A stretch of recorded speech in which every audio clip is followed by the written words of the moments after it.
The next silver shockwave is not going to arrive the way most people expect. It won't come after weeks of headlines, breathless commentary, or viral price charts. It will come quietly, through positioning changes that only show up after the fact. And by the time the move looks obvious, the real preparation will already be over. That's why JPMorgan matters here. Not because they're predicting a price, and not because they're making public claims, but because when a bank of that size begins quietly adjusting how it treats silver risk, it's responding to something structural, not speculative.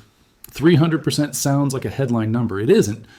Inside institutional risk models, it represents a boundary condition. A scenario where the market doesn't behave normally anymore, where price is no longer set by incremental buying and selling, but by availability, timing, and pressure. This is the mistake most people make when they hear numbers like that. They assume someone is calling for a rally. What's actually happening is far less emotional. JPMorgan is preparing for disorder. Silver is uniquely exposed to this kind of shift. It's not just an investment metal, it's an industrial input embedded into modern infrastructure. Phones, power grids, solar panels, defense systems. Demand doesn't disappear when prices rise. It becomes more urgent. And urgency behaves very differently from enthusiasm. The first warning signs already passed. You saw them in sudden spikes that didn't hold, in volatility that felt disconnected from news, in stress that appeared briefly and then vanished. That wasn't the event.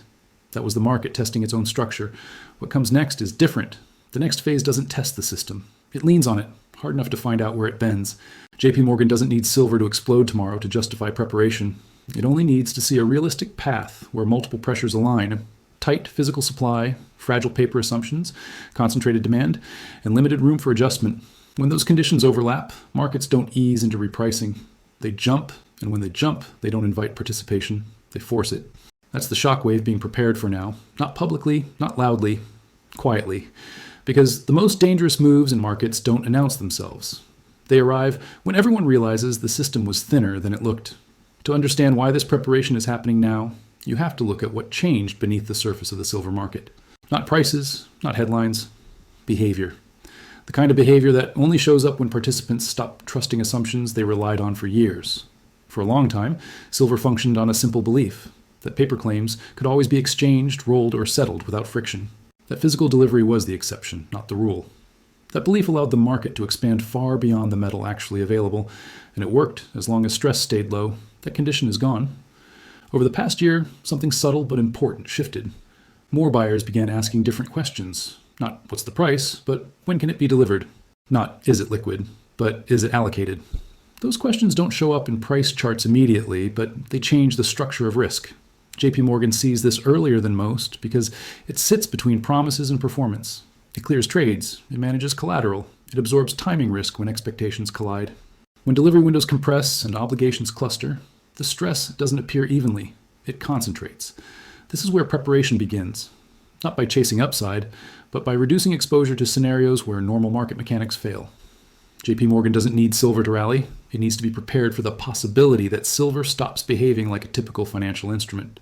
A 300% scenario isn't about optimism. It's about compression, a market that reprices years of imbalance in months or even weeks, where supply doesn't vanish completely but becomes inaccessible at scale, where price moves not because demand surges, but because sellers step back.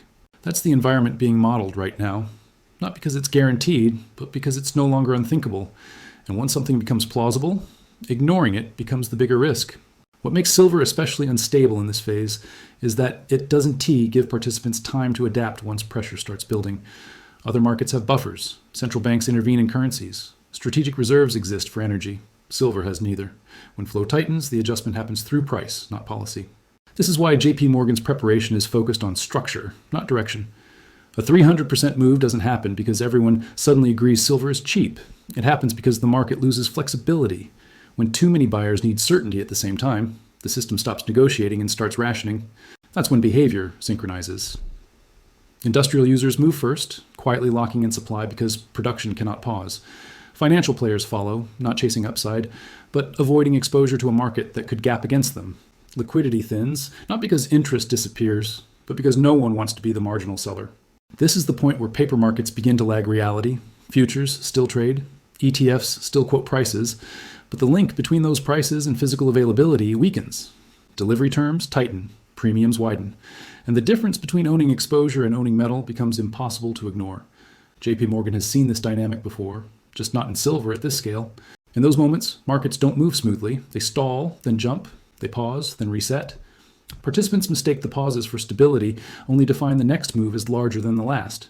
This is why the next shockwave matters more than the first. The first reveals vulnerability. The second confirms it. And confirmation is what forces widespread repositioning. By the time the move looks obvious on a chart, the real damage to assumptions has already been done. At this point, the market stops caring about explanations and starts caring about timing.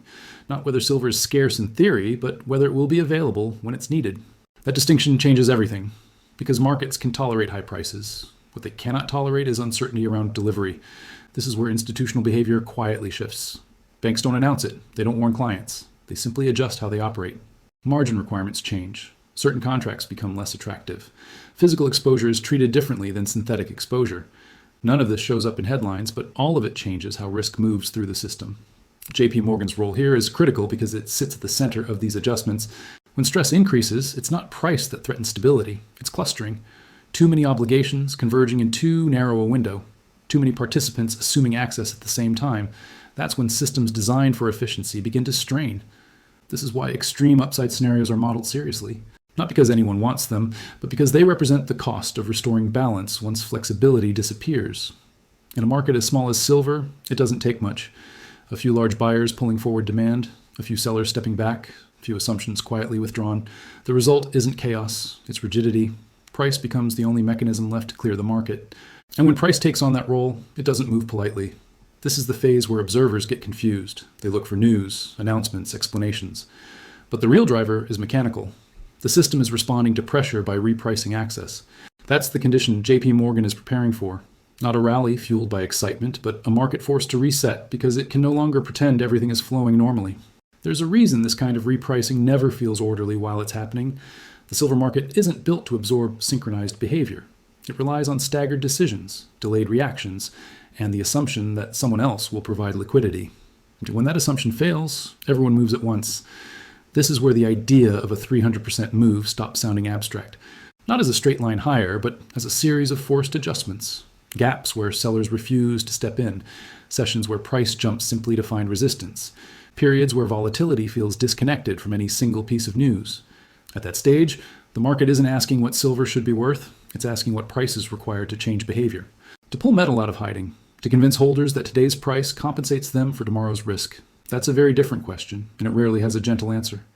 JPMorgan's preparation reflects this reality. It's not about being right on direction, it's about not being trapped when flexibility disappears. Banks fear disorder more than losses, and disorder is what emerges when markets are forced to reprice access rather than value.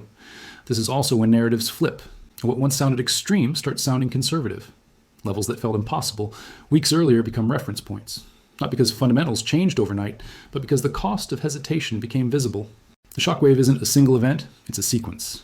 Each move tightens behavior further. Each adjustment reduces the market's ability to self-correct. And once that cycle begins, it tends to feed on itself. That's the phase silver is approaching now, quietly, without drama, with most participants still assuming the system will behave the way it always has. What makes this moment deceptive is that, on the surface, nothing appears broken. Trades still clear, prices still update, charts still look familiar. That's exactly how structural shifts usually begin. The system continues functioning right up until it can't absorb one more adjustment. This is where JPMorgan's behavior becomes the signal. Not because the bank knows the future, but because it understands fragility. When markets depend on confidence more than capacity, small disruptions can produce outsized outcomes. Silver is especially exposed because its margin for error is thin. Once that margin is crossed, the market doesn't slow down to explain itself. It forces alignment. Participants either secure access or accept exposure. There's very little middle ground. And the longer uncertainty persists, the more aggressive that alignment becomes. This is why extreme scenarios are taken seriously inside institutions long before they make sense to the public. Not because they're expected, but because they're survivable only if anticipated. JPMorgan doesn't wait for confirmation. It prepares for convergence. If the next shockwave arrives, it won't be announced as a crisis. It will appear as a series of decisions that suddenly all point in the same direction. Buyers pulling forward, sellers hesitating, banks tightening quietly, and price adjusting faster than narratives can catch up. That's how silver moves when structure, not sentiment, is in control. The mistake most people make is assuming that preparation means prediction. It doesn't. JPMorgan isn't preparing because it knows silver will move 300%. It's preparing because it knows what happens if the market is wrong about its own stability. When markets are calm, efficiency is rewarded.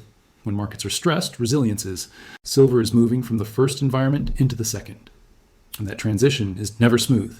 It's marked by hesitation, denial, and then sudden acceptance. Once acceptance sets in, behavior changes permanently. Participants stop assuming access. They stop trusting timing. They stop believing price alone tells the story. At that point, the market isn't negotiating value anymore. It's rationing certainty. This is why the shockwave matters more than any single price level.